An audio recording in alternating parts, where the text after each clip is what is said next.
राज्य परिवहन महामंडळाची उन्हवरे दापोली एसटी बस दापोली डेपोत प्रवेश करतेवेळी केळशी येथील नौमान नजीर गिलगिले वय वर्ष 18 या विद्यार्थ्याला बसची जोरदार धडक बसली। ही घटना सकाळी 8:15 वाजण्याच्या सुमारास घडली। बसचे डावीकडील चाक त्याच्या उजव्या पायावरून गेले, त्यामुळे तो तिथेच गंभीर स्थितीत कोसळला। स्थानिक प्रवासी, डेपो व्यवस्थापक आणि पोलिसांनी या विद्यार्थ्याला रुग्णालयात दाखल केले असून त्याची प्रकृती आता स्थिर आहे। एसटी बस डेपोमध्ये प्रवेश करताना चालक नेहमीच सुसाट असतात, त्यामुळे यापुढे तरी चालक वर्गाने प्रवाशांची काळजी घ्यावी अशी मागणी आता केली जात आहे।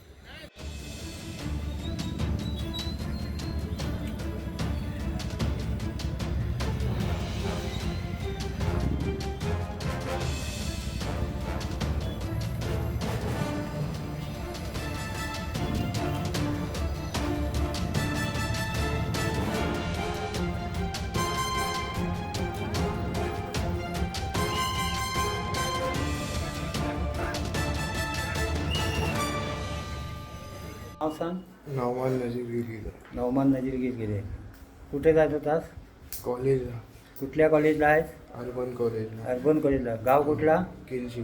अच्छा, कितवीला आहेस? मी फर्स्ट इयरला आहे. अच्छा, कॉलेजला जाताना कुठं उभा होतास तू आता? स्टँडवर. दापोली एस टी स्टँडला उभा होतास. काय झालं? मागणं एस टीवाला आला, त्याने उडवला त्या टायरच्या खाली.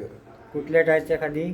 पुढचा लेफ्ट साईडचा. पुढच्या लेफ्ट साईडच्या खाली. मग एस टीवाला जोरात होता काय? हो अच्छा, तू उभा होतास एक बाजूला? हो. त्याने स्पीडमध्ये मग टर्न मारला आणि उडवला. ठीक आहे, धन्यवाद.